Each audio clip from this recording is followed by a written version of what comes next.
الحمدللہ والصلاۃ والسلام علی رسول اللہ۔ قبلہ جو آج آپ نے انٹرو پیش کیا ہے اسی کی کیفیت بہت کمال ہے۔ جو جملے آپ نے آپ صلی اللہ علیہ وسلم کی آمد کے حوالے سے اور آپ نے جو اپنے عشق محمدی صلی اللہ علیہ وسلم کا اظہار ہے، اللہ کرے پوری قوم میں آ جائے۔ آمین آمین۔ آپ صلی اللہ علیہ وسلم کی جو آمد ہے اس حوالے سے علماء نے لکھا کہ آپ سرکار کی آمد دو اعتبار سے ہے، ایک نورانی ہے اور ایک آپ کا وجود مسعود جو اس کائنات میں ظاہر ہوا۔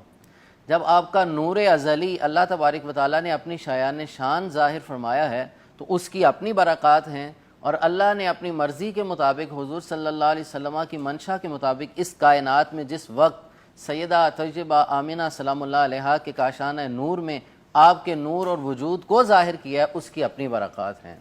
اگر ازلی نور کی دیکھیں تو آدم علیہ السلام سے عیسیٰ علیہ السلام تک اس کی برکات ظاہر ہیں کہ آدم علیہ السلام فرماتے ہیں کہ جب اللہ تبارک و تعالیٰ نے اپنی شان کے مطابق اپنی روح کو جو اللہ نے اپنی شایان شان آدم علیہ السلام کے جسم اطہر میں روح ودیت فرما دی ہے، فرمایا میں نے جب سب سے پہلی تخلیق کا ملاحظہ اور مشاہدہ کیا ہے وہ اللہ کا عرش تھا۔ وہ اللہ کے عرش پہ بھی اس میں محمد صلی اللہ علیہ وسلم کا جب میں نے تلاوت کر لی تو اسی وقت میرے قلب میں یہ چیز کیفیات جاگوزی ہوئی کہ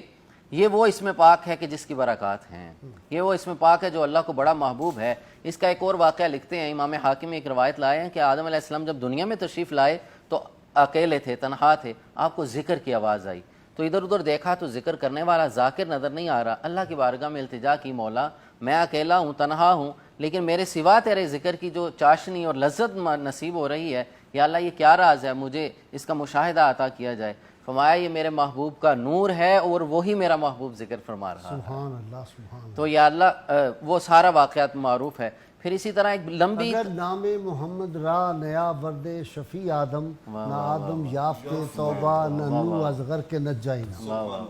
سب کو۔ اب وہ نور کی بات ہے، وہ نور جب چلتا آ رہا ہے، امام بیضاوی نے ایک بہت خوبصورت جملہ لکھا، فرمایا کہ آقا کریم صلی اللہ علیہ وسلم کے نور اطہر کی یہ کمال ہے کہ اللہ تبارک و تعالیٰ نے جب پیشانی آدم علیہ السلام نے اس نور کو رکھا، آدم علیہ السلام سے لے کے جناب حضرت عبداللہ تک انبیاء کے بعد یہ نور قطب من قطب،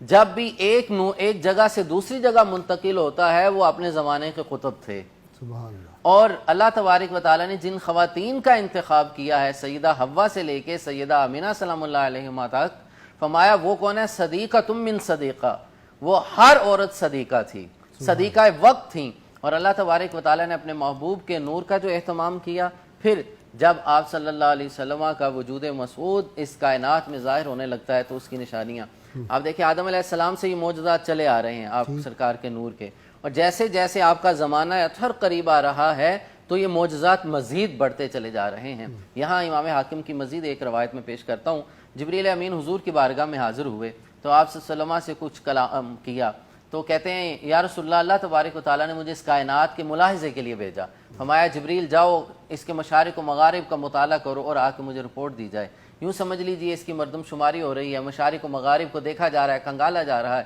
تو اللہ کی بارگاہ میں جا کے عرض گزار ہوتے ہیں، مالک و مولا میں نے مشارق دیکھے، مغارب دیکھے، لیکن قبیلہ مدر سب سے میں نے معتبر دیکھا ہے۔ فرمایا واپس جاؤ اور جا کے دیکھو قبیلہ مدر کی کون سی شاخ اس میں سے بھی افضل تمہیں نظر آتی ہے۔ پھر فرمایا کہ یا اللہ میں پھر آیا ہوں اور میں نے کنانا کو دیکھا ہے، وہ قبیلہ مدر کی شاخ میں سے کنانا سب سے افضل ہے۔ پھر واپس آئے، پھر دیکھا کہ کنانا میں کون افضل ہے، فرمایا یا اللہ پھر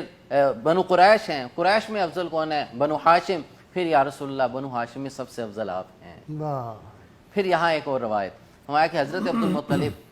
آپ نے خواب دیکھا، آپ صلی اللہ علیہ وسلم کا زمانہ قریب ہے، حضور کی آمد ہے، آمد مصطفیٰ مرحبا مرحبا کی صدائیں اکنان عالم میں ظاہر ہونے لگیں، تو آپ نے خواب کا دیکھا، فرمایا کہ میں حرم پاک میں آرام فرما رہے تھے، جناب حضرت عبد المطلب خواب دیکھتے ہیں کہ آپ کی پشت مبارک سے ایک درخت ظاہر ہوتا ہے جو اتنا بلند ہوا کہ آسمان بالا تک پہنچتا ہے، اور زمین اس کی چھاؤں اتنی ہے کہ زمین اپنی لپیٹ میں لے لیتا ہے۔ کسی سے پوچھا کہ اس کی تعبیر کیا ہے، انہوں نے کہا کہ آپ کے ہاں کسی کی ولادت متوقع ہے، تو آپ نے بتایا کہ جی بالکل متوقع ہے۔ فرمایا وہ ہستی آنے والی ہے کہ جس کی حکومت آسمانوں میں بھی ہوگی اور جس کی حکومت زمینوں میں بھی ہوگی، جو مشارق و مغارب تک جن کا پیغام جائے گا۔ آپ فرماتے ہیں جب ابرہا کا وہ سفیر آتا ہے اور آ کے جب کلام کرنے لگتا ہے، آپ نے جب اس کو نظر بھر کے دیکھا کب کبھی طاری ہوگی، بیہوش ہو گیا، اس طرح کی آواز آنے لگی جیسے اس ذبیحہ کے وقت اس کی جانور کی آواز آتی ہے۔ جب ہوش میں آیا اس نے کہا کیا؟ وہاں میں نے آپ کی پیشانی میں وہ نور دیکھا ہے کہ میں آپ کے سامنے ہم کلام نہ ہو سکا.